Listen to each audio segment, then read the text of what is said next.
Walk along the coast of Anomabo today, and you will feel a gentle sea breeze. You will see fishermen mending their colorful nets, their boats resting on the golden sand. The sound of children playing echoes through the small town, a sound of life and continuity. It feels peaceful, almost timeless, a place where the rhythm of the ocean dictates the day.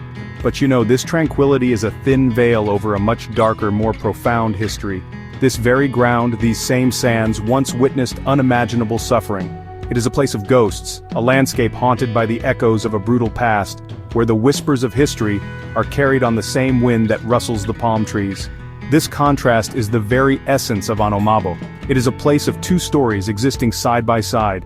One is the story of a vibrant Fonte fishing community, a people with a rich culture and a deep connection to the sea. The other is a story of profound loss and inhumanity, a tale of a place that became a major artery in the transatlantic slave trade. To understand Ghana, and indeed to understand the complex relationship between Africa, Europe, and the Americas, one must understand places like this. We must be willing to look past the serene surface and confront the difficult truths that lie just beneath. Truths that have shaped our modern world in ways we are only beginning to fully comprehend. Imagine standing here, on this shore, and trying to reconcile these two realities. The sun warms your skin, the same sun that beat down on terrified captives centuries ago. The waves crash with a steady rhythm, the same waves that carried ships of bondage away from this coast, forever separating millions from their homes and families. This is not just a historical site, it is a living memorial. The history here is not confined to museums or books. It is etched into the very landscape, in the foundations of the fort that still dominates the skyline, and in the collective memory of the people whose ancestors witnessed it all. To visit Anomabo is to undertake a journey through time. It is to feel the immense weight of history pressing down on the present. The story of this small town is a microcosm of a much larger global tragedy. It forces us to ask difficult questions about power, greed, and the capacity for human cruelty. But it also speaks to resilience, survival, and the enduring power of memory. By listening to the echoes in the waves, by acknowledging both the beauty and the horror of this place, we begin to grasp the sheer scale of what was lost and the importance of remembering it. Anomabo is situated on what European traders once called the Gold Coast, a stretch of West African shoreline known today as Ghana. For centuries, this region was a center of trade, rich in gold, ivory, and other resources. But by the 17th and 18th centuries, the most sought-after commodity had become human beings. Anomabo's strategic location, with its natural harbor and established trade networks, made it an ideal hub for this horrific commerce. European powers, particularly the British, recognized its potential and vied for control. They did not build castles for kings, they built fortresses to protect their trade and people. This was business, a brutal and systematic enterprise. The imposing structure that still stands sentinel over the town is Fort William.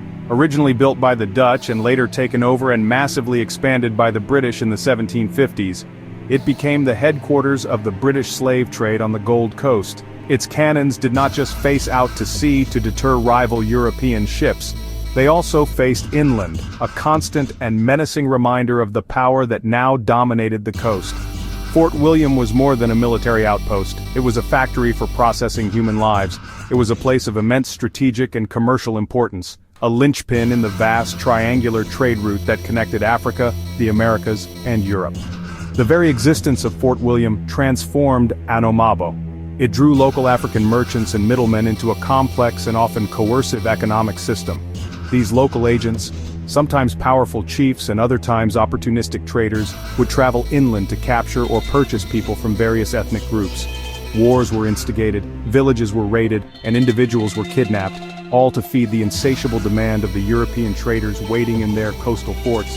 Anomabo became a funnel, a point of no return where the lives of countless Africans were irrevocably altered, their futures stolen and sold for muskets, textiles, alcohol, and trinkets. The scale of the operation centered here was staggering. Historical records show that at its peak, the Anomabo Slave Market was one of the busiest on the entire African continent. It is estimated that more than 1/3 of all enslaved Africans who were transported from the Gold Coast to the Americas passed through this single port. For a period, an average of over 3,000 enslaved people were shipped from Anomabo each year. This was not a small peripheral operation. This was the epicenter of the British slave trade, a place where human beings were cataloged, priced and sold with terrifying efficiency, all under the shadow of the fort's stone walls.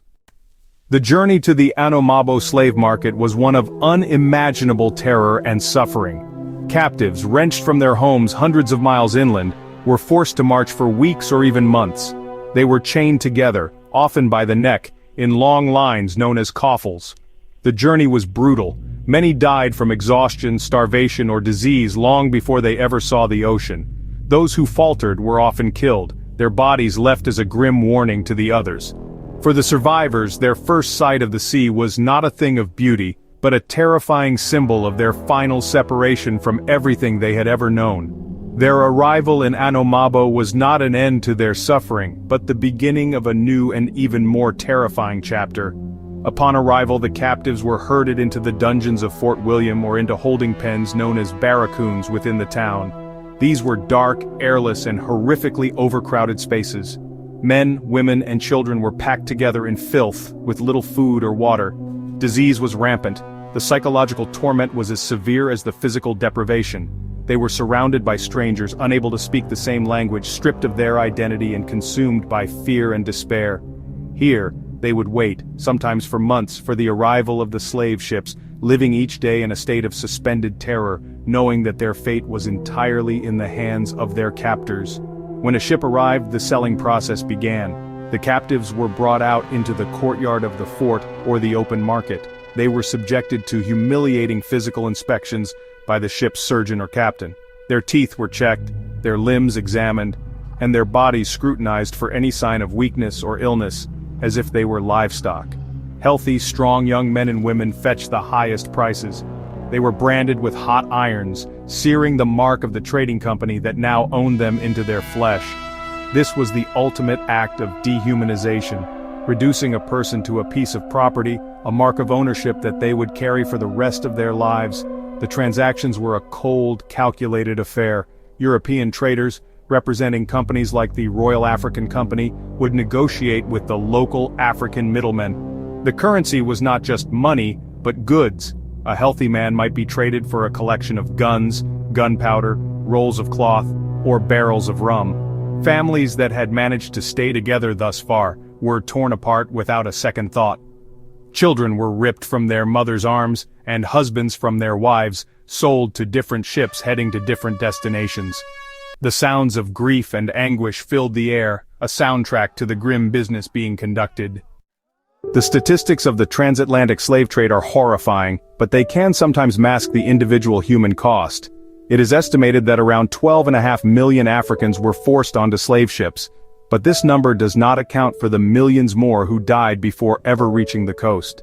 In places like Anomabo, the death toll was immense. Between 10 and 15% of captives died during the forced march or while imprisoned in the fort's dungeons. The conditions were so appalling that death was a constant presence. Dysentery, smallpox, and malnutrition swept through the holding cells, claiming lives before they could even be sold. These were not recorded as losses of people, but as damage to commercial assets. For those who survived the fort, the next stage was the dreaded Middle Passage, the journey across the Atlantic.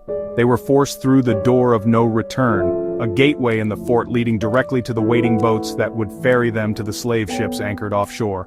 This moment was one of final, heartbreaking severance from their homeland. Once aboard the ships, they were packed below deck in spaces so tight they could not stand or even turn over. They lay in their own waste, chained together in the sweltering, airless dark. The journey could last for months, and it is estimated that another 15% of the enslaved perished during this horrific voyage. The trauma of this experience was not just physical, it was deeply psychological and cultural. The slave trade was an act of profound cultural vandalism. It deliberately mixed people from different ethnic groups and linguistic backgrounds to prevent communication and rebellion. This shattered communities and erased identities. Oral histories, traditions, religious practices, and entire ways of life were lost or violently suppressed. The separation of families was a deliberate strategy to break the spirit of the enslaved. The loss of kinship, the very foundation of most African societies, created a deep and lasting wound that would be passed down through generations. The pain did not end with the arrival in the Americas. The enslaved were sold once again, forced into a life of brutal, unpaid labor on plantations, their bodies and wills broken to serve the economic engine of colonialism. The legacy of this trauma is still felt today. It manifests in the social and economic disparities that persist in the African diaspora. It is present in the search for identity and connection to a lost heritage. The suffering that began in Anomabo did not stay in Anomabo. It radiated outwards, embedding itself into the very fabric of societies across the Atlantic, a lingering shadow that continues to shape the present. Today, Fort William in Anomabo still stands. Its stone walls have been weathered by centuries of salt and sun. For a time it was used as a prison, but now it serves as a historical monument and a site of conscience. It is a place where visitors, including many descendants of the enslaved who make a pilgrimage back to Africa, can come to bear witness. To walk through its dungeons, to stand in the courtyards where human beings were bought and sold, and to look out through the door of no return is a profoundly moving and deeply unsettling experience. It makes history tangible. It forces you to confront the reality of what happened here, beyond the abstraction of numbers and dates. Efforts are being made, both locally and internationally, to preserve this history, and to educate future generations. The story of Anomabo is being reclaimed, not as a source of shame, but as a vital lesson for humanity. It is a testament to the depths of human cruelty driven by greed, but also to the incredible resilience of the human spirit. Remembering Anomabo is not about assigning blame or dwelling in the past. It is about understanding the complex historical forces that have created the world we live in today.